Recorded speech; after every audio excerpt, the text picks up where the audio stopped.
พ่อก็เกิดที่บ้านแม่ใสเป็นตำบลแม่นาเหือนะเดี๋ยวนี้ตำบลแม่ใสแล้วเกิดน้อยเป็นเด็กก็เป็นคนขยันเลี้ยงเป็ดเลี้ยงไก่ไปก็ป่อเข้าป่าเข้าดงหาเพิงหามิ้น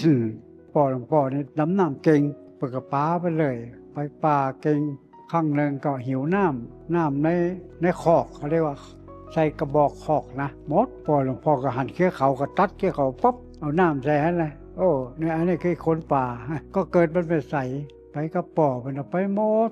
เข้าป่าเข้าดงมาทางนี้มาทางกว้านนี่แห้งอยู่ข้ามแม่น้ำอิงนะผ่านไปบ้านหนองไห้มาที่นี่อันนี้คือสมัยเป็นอ่อนเนาะใครเขียนมัธยมเหมือนกันนะมันจบป .4 แล้วเขาก็มีเงินเนาะเขาวัดกันเป็นขยมได้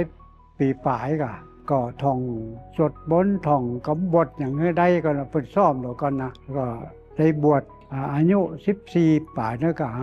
บวชแล้วก็อยู่วัดพรรษาเดียวแล้วมาอยู่พระเจ้าตนหลวงได้2 ปีอยากจะเรียนบาลี2 ปีป่ายก็ขอมามีไปฝากวัดพระสิงห์ตอนนั้นก็ท่านเจ้าคุณธรรมศิษาจารย์จะเป็นพระครูอยู่เนาะพระครูพิมลนะทำ2 ปีป่ายแล้วก็มาอยู่วัดกุฎเต้าหังภาษาหลวงพ่อจากวัดเบญมาหลวงพ่อธรรมราชานุวัตรนะ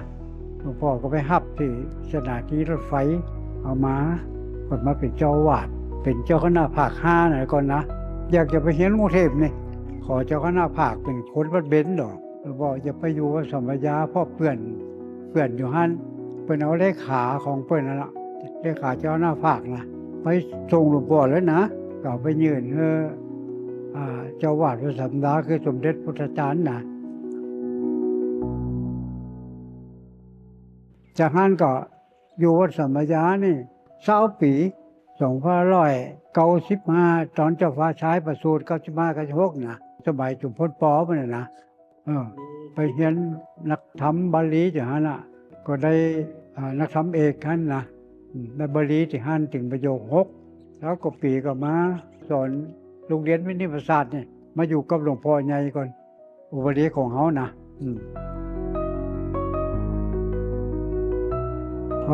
ตอนนั้นก็เขาก็ไข่ปิ๊กมาบ้านเนาะแล้วก็จะไปอินเดียด้วยไงก็ไปเรียนที่อินเดียแต่ว่าตอนอยู่นี่ก็สอนหนังสือไปตัวเป็นเลขาหลวงพ่อตัวนะกลับจากอินเดียมาอยู่วัดพระเจ้าตนหลวงไปอยู่อินเดีย2514ไปอยู่อินเดีย6 ปีแต่ว่าอยู่อินเดียนี่ตุก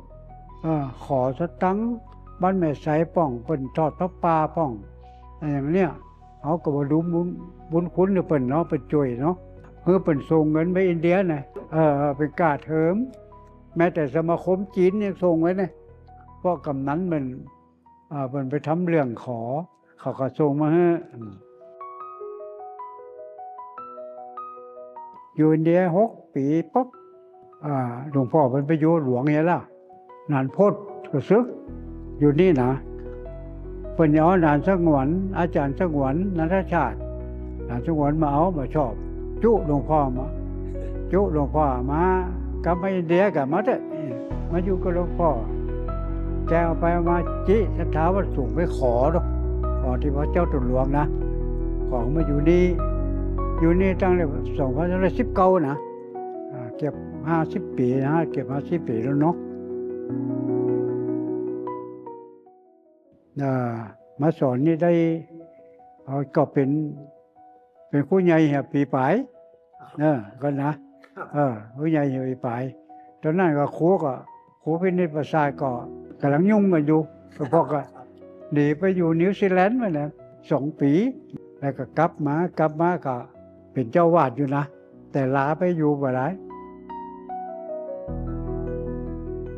พอมาอยู่นี่หลวงพ่อก็เป็นลักอยู่นี่หลวงพ่อใหญ่เพิ่นก็ไปอยู่พุ่นแล้วที่นี่เพิ่นป่วยบ่สบายนี่อยู่ห้องICUเขาก็เลยนึกว่าหลวงพ่อถ้าจะเป็นห่วงโรงเรียนพินิจประสาทแต่ว่านะเพิ่นก็พอนะว่ามันเป็นอย่างลูกจะอยู่ จะดูแลเหมือนกับหลวงพ่อเนี่ยจะเสียสละทุกสิ่งทุกอย่างเนี่ยเงินได้มาก็เอาลงโรงเรียนหมดนะเท่าที่จะทำได้นะบอกเขาไปนะเปิดก็พอนะจนเปิ่นมรณภาพเนาะ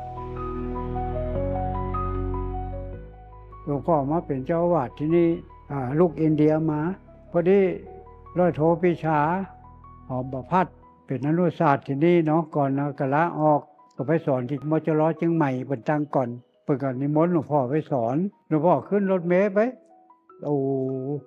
อาทิตย์หนึ่งสอน2 วันขึ้นรถเมล์แล่นกันแล่นพ่อพะเยานี่ตอนวันศุกร์เนี่ยหลวงพ่อไปสอนวันศุกร์นักเรียนพะเยาพยาบาลพ่องเต็มนะเขาก็ทดเนาะอดทนเนาะรถก็บ่มีนอกจากนั้นก็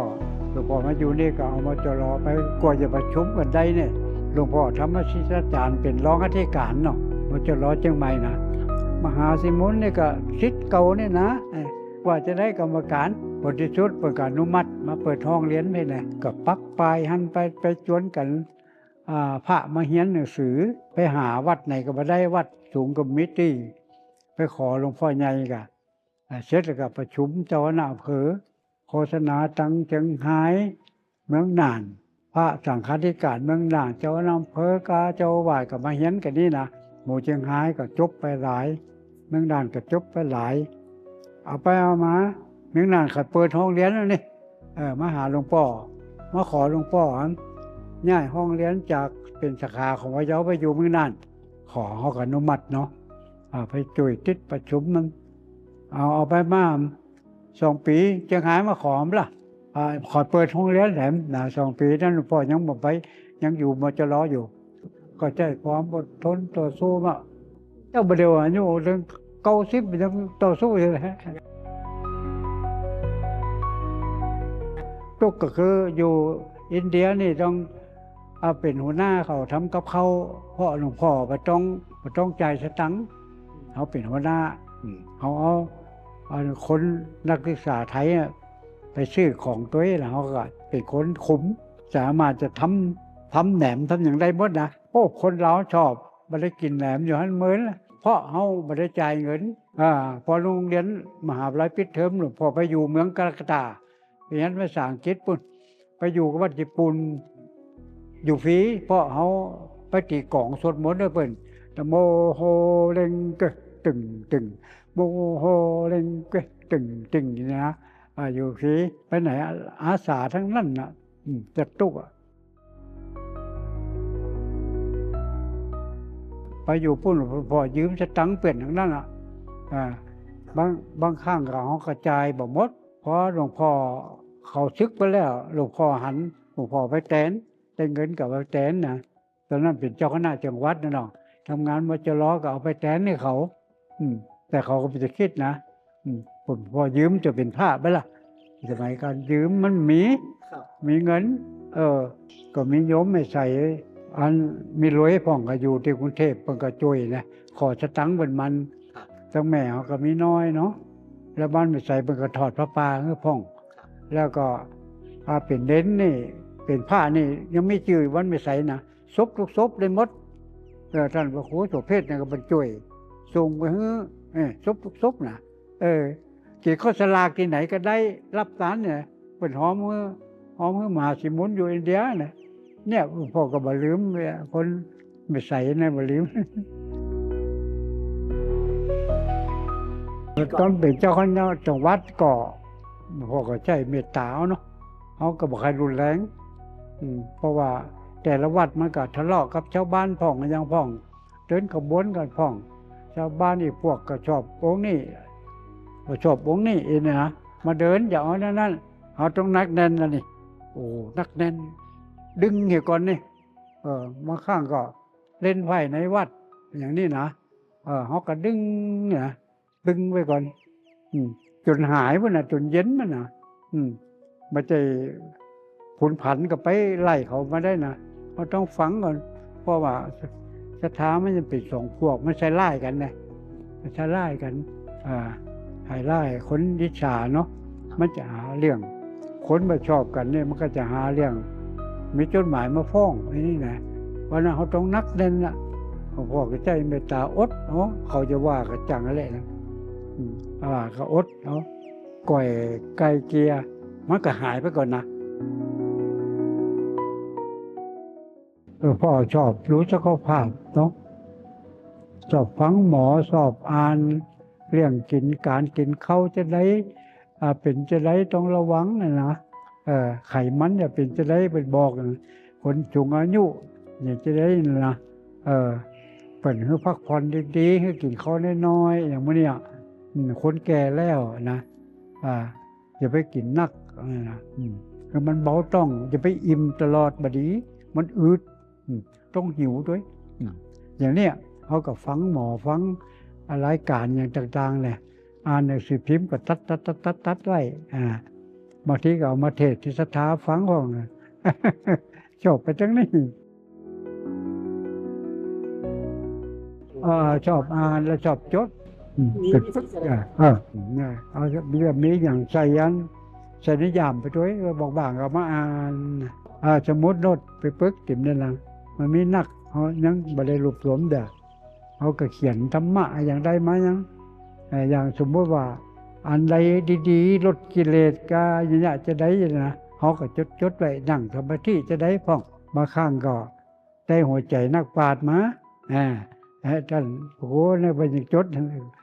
ให้มีจิตใจสงบในท่ามกลางแห่งความวุ่นวายนะให้มีจิตใจ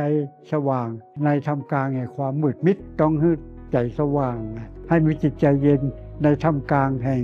ความเร่าร้อนถ้าวุ่นวายเร่าร้อนต้องใจเย็นนี่นะนี่ก็พ่อชอบจดไปจ้ะเนี่ยโค้งผ่องยังผ่องพระอาทิตย์ผ่องเพราะตะกอนมีเงาเป็นนุ่มๆนะมาเดี๋ยวนี้เป็นว่าหัวใจเนี่ยมันไม่ได้พักเลยร่างกายเขาพักแต่หัวใจมันไม่ได้พักเลยเต้นอยู่ตลอดเพราะนั้นท่านโกรธเนี่ยหัวใจมันจะเต้นแหงเลยการหัวใจเต้นแหงเนี่ยความดันไม่ขึ้นสูงเลยเพราะนั้นท่านต้องทำใจดีไปอย่าไปโกรธอายุจะยืนเนี่ยพ่อก็จำไว้เขาก็อีดูเนาะขนาดอยู่มา90เนี่ยหัวใจยังเป็นยังขอบคุณนะขอบคุณลำไส้ยังเป็นกระเพาะอย่างนี้นะว่าห้องงูจักกินเข้านี่นะแต่คนหิวมันจะมาจุ่ยมีกำลังกันเด็กๆอย่างหมาแม่ของร้องนั้นไม่หิวมันก็ปิ่งต่ำใต้ถุนจกแข็งมันแข็งขามันแข็งแรงนะเป็นว่าหิวเนี่ยมีประโยชน์เพราะนั้นต้องหิวอยู่ตลอดดีและกับร่างกายไม่จะแข็งแรงเหมือนกับคนไถนาอย่างนี้จัดหิวนะแต่ล้อเขามากับหมาสักเตี่ยกับไถเด็กๆนั่นยินมันมาจุ่ยเตี้ยเนี่ยอายุจะยืนไปว่านะพอมาเจาล้อนี่มันเป็นการศึกษาของพระโดยเฉพาะเนาะตั้งใจศึกษา